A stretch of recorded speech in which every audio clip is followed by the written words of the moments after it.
Unfortunately, the Jazz are 12-10, and they've lost 7 of 9.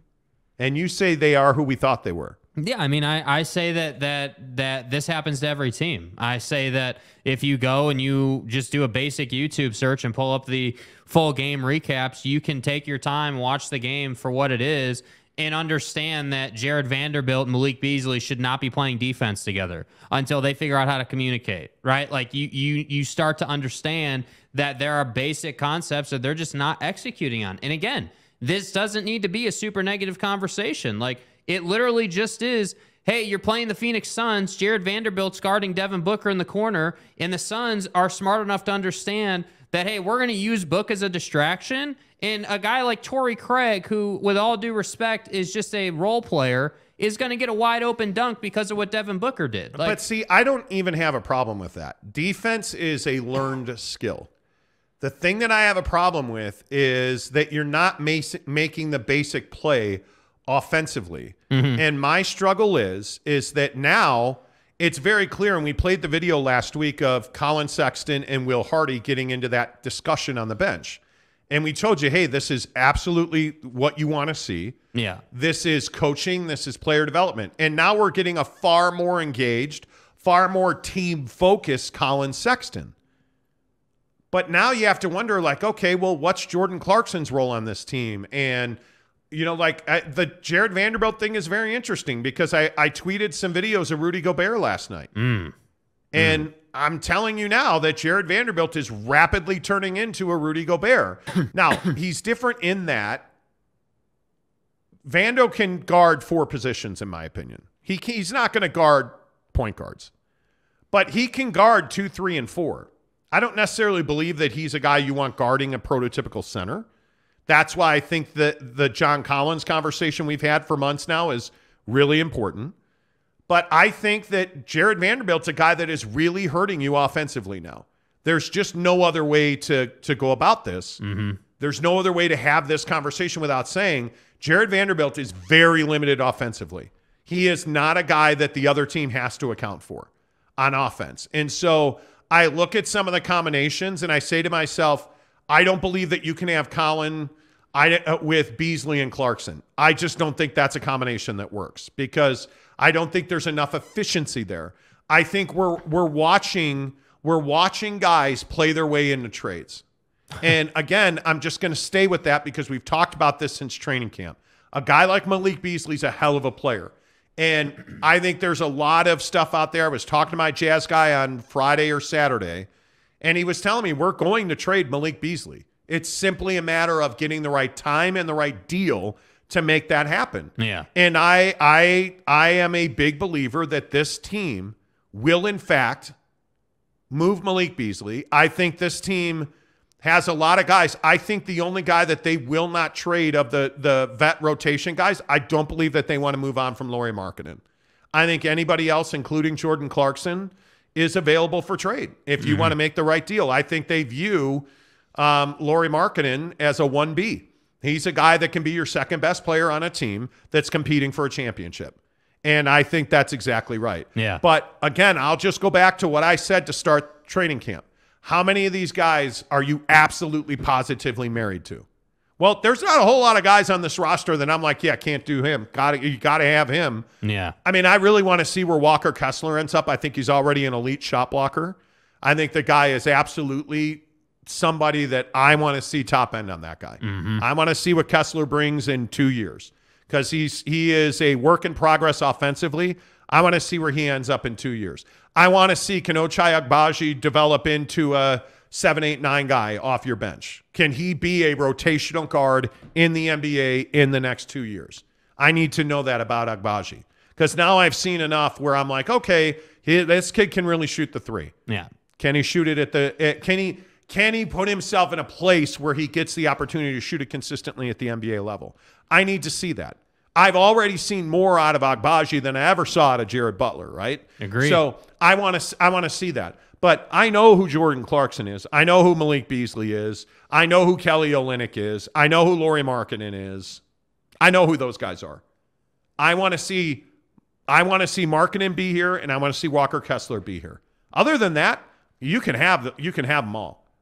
Honest to God. Yeah. Because I still maintain that this is a 35-40 win team, and I think it's going to be a real battle to make a play-in spot in the West, which is probably where this talent level should be at, frankly, because I think, unfortunately I have to say nice things about Jake, but like the bottom of the West is starting to play. The bottom of the West, I think you're starting to see a team in Golden State that is finally coming together chemistry-wise. Yeah. You can see signs now that they are moving past Draymond Green punching bros in the face. Yeah. Like you can see Golden State pushing past that. So my question is, who on this team are you married to? Because I'm not married to many. Yeah, I completely agree with everything you said there. I think Markkanen is the only guy that I would really be committed to. I would like to keep Walker Kessler, but I'm not married to him. I'd like to see the top end of that guy. But if that was like a make or break thing in a bigger picture deal, then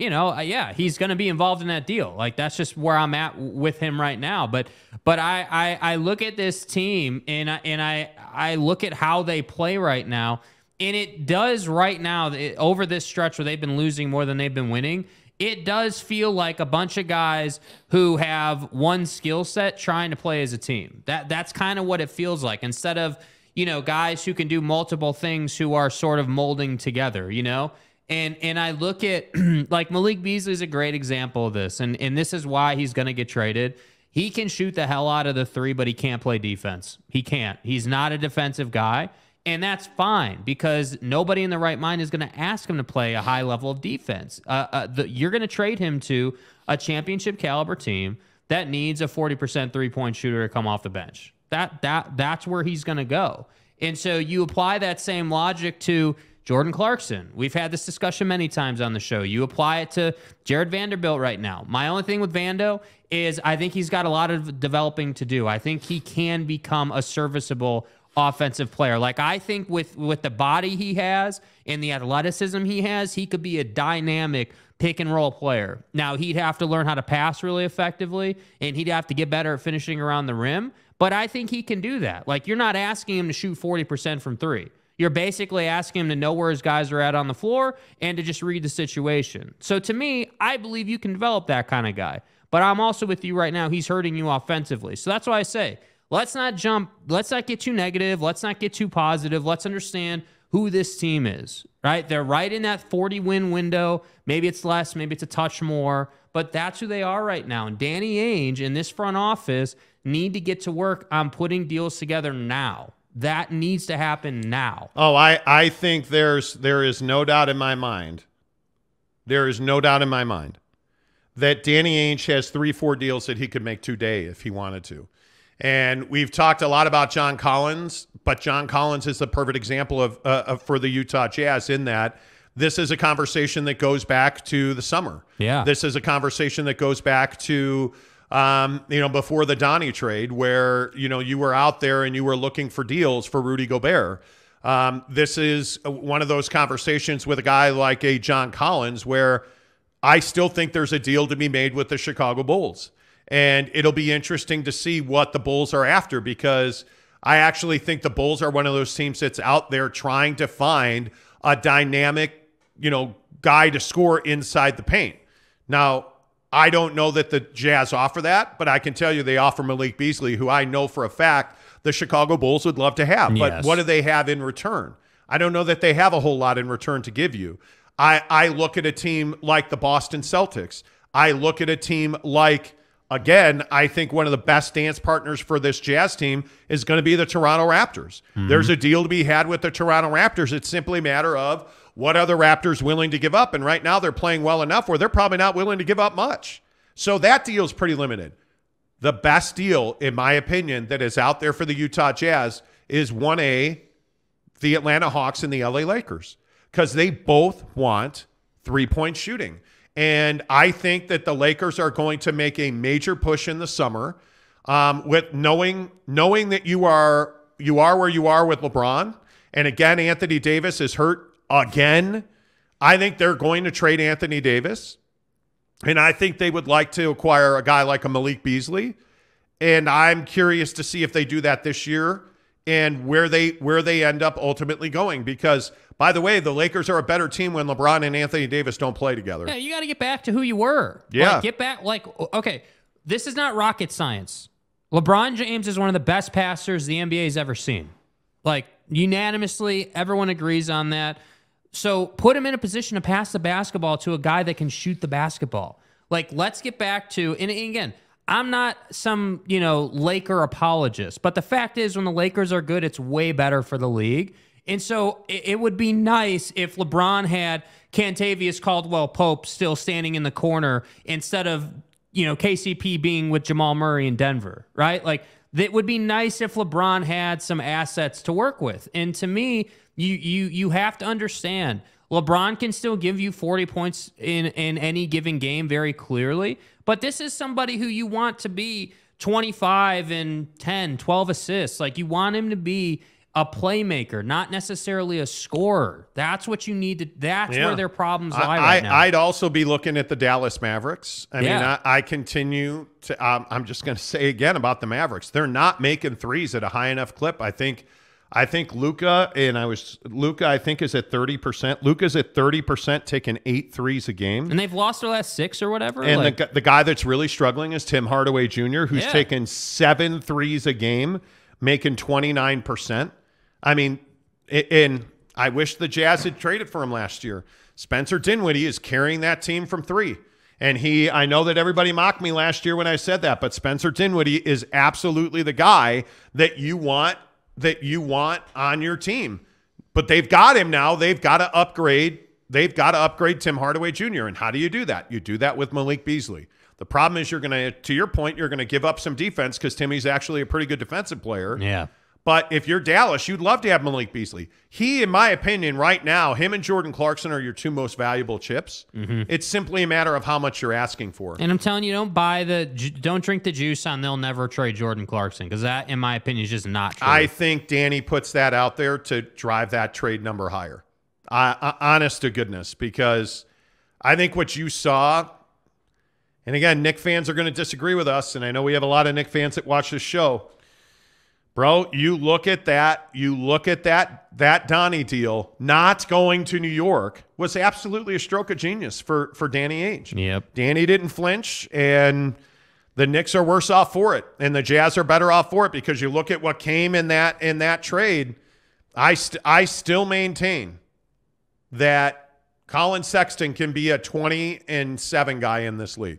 He can give you 20 points every night, and he can be a 7-dime guy every single night. Mm-hmm. Anything else he gives you, if we can lower turnovers, you're always going to do that with every player. It doesn't matter. If he gives you 20 points and 7 dimes, I think you're taking that. That's a win. Yeah. And he's still a really young player that's under club control and a really good number. Why would the Jazz trade Colin Sexton? I don't think you would. Mm-mm. I don't think you would have an appetite for that. I think what's interesting about Sexton right now is they're, like, against Phoenix, going down the stretch there, they were giving the ball to Sexton against Ayton repeatedly, and he was taking advantage of that matchup. And I just think it's interesting, like, earlier in the year, that would have been Jordan Clarkson trying to close the game, right? And now it's Colin Sexton, and I like that adjustment, for better or for worse. I know they lost the game, but Colin Sexton needs those kind of reps. And so when you look at the trade situation, like, you're not going to try to develop a guy and then try to trade him when he's under club control and basically in the situation you were just describing. Like, that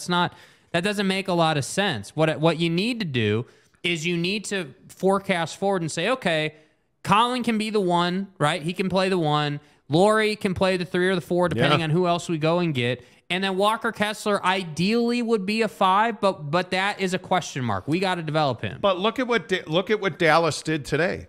By all accounts, Dallas has a deal in place with Kemba Walker. Yeah, really interesting. Because they're desperate for guard play. All of this to say, I look at this Jazz team, I don't think there's anybody on this roster where you're like, I've got to have that guy. He's got to be our dude. Bonnie, we've got to keep him. I don't see that as I just don't think that's something that it's not the space you're in. You're not going to do that. Yeah.